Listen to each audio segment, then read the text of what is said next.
Renungan harian ini diadaptasi dari buku renungan harian Star Bina Warga GKI.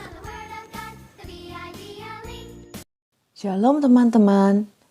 Lilin kecil hari ini tentang Yesus disalibkan dan mati dari Yohanes 19 ayat 16 sampai 30.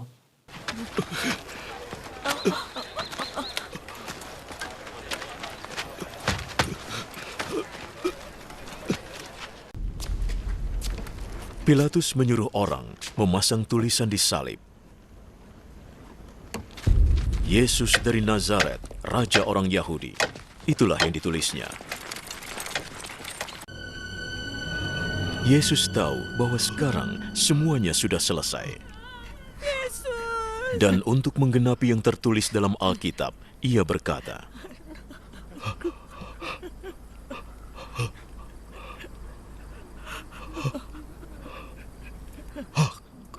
"Aku haus."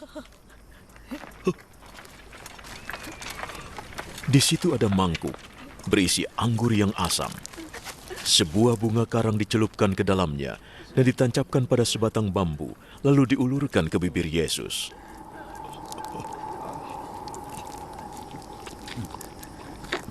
Yesus minum anggur itu.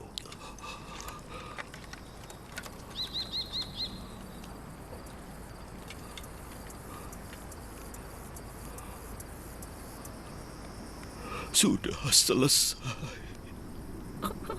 Ia menundukkan kepalanya dan menyerahkan jiwanya.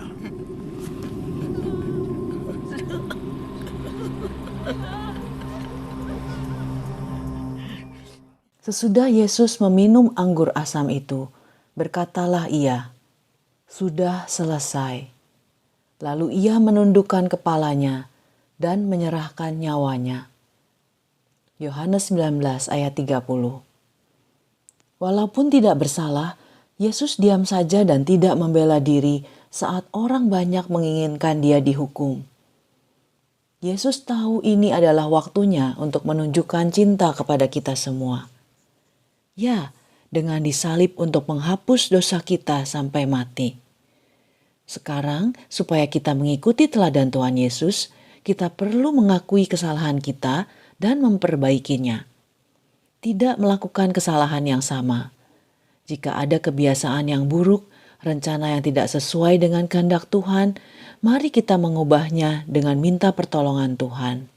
Apakah dosa yang teman-teman akan akui di hadapan Tuhan? Misalnya, suka melihat situs atau gambar porno, terlalu banyak bermain game, malas, suka membantah, tidak peduli pada kesulitan orang tua atau orang sekitar, dan lain-lain. Kita percaya Tuhan Yesus mengampuni kita dan memberi kekuatan kepada kita untuk hidup baru dan hidup baik jika kita sungguh-sungguh meminta kepadanya dan berusaha untuk menjauhkan diri dari hal yang buruk. Apakah itu mudah? Tidak. Karena itu, kita harus terus hidup bersandar kepada Tuhan, selalu berdoa, membaca firman Tuhan, merenungkan firman-Nya, ikut kelompok pendalaman Alkitab, bertanya dan membahas firman Tuhan, dan selalu mengembalikan pergumulan kita pada apa yang Tuhan Yesus lakukan jika berada dalam situasi seperti ini. What would Jesus do? Itulah panutan kita. Ayat hafalan, Yohanes 3 ayat 16. Karena begitu besar kasih Allah akan dunia ini, sehingga ia telah mengaruniakan anaknya yang tunggal, supaya setiap orang yang percaya kepadanya tidak binasa, melainkan beroleh hidup yang kekal. Mari kita berdoa. Bapa di surga, kami bersyukur karena kami punya Tuhan yang berkorban untuk dosa kami.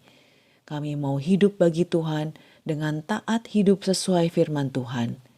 Tolong kami ya Tuhan, agar siap berkorban, tidak mengikuti hal yang menyenangkan, tapi menjerumuskan.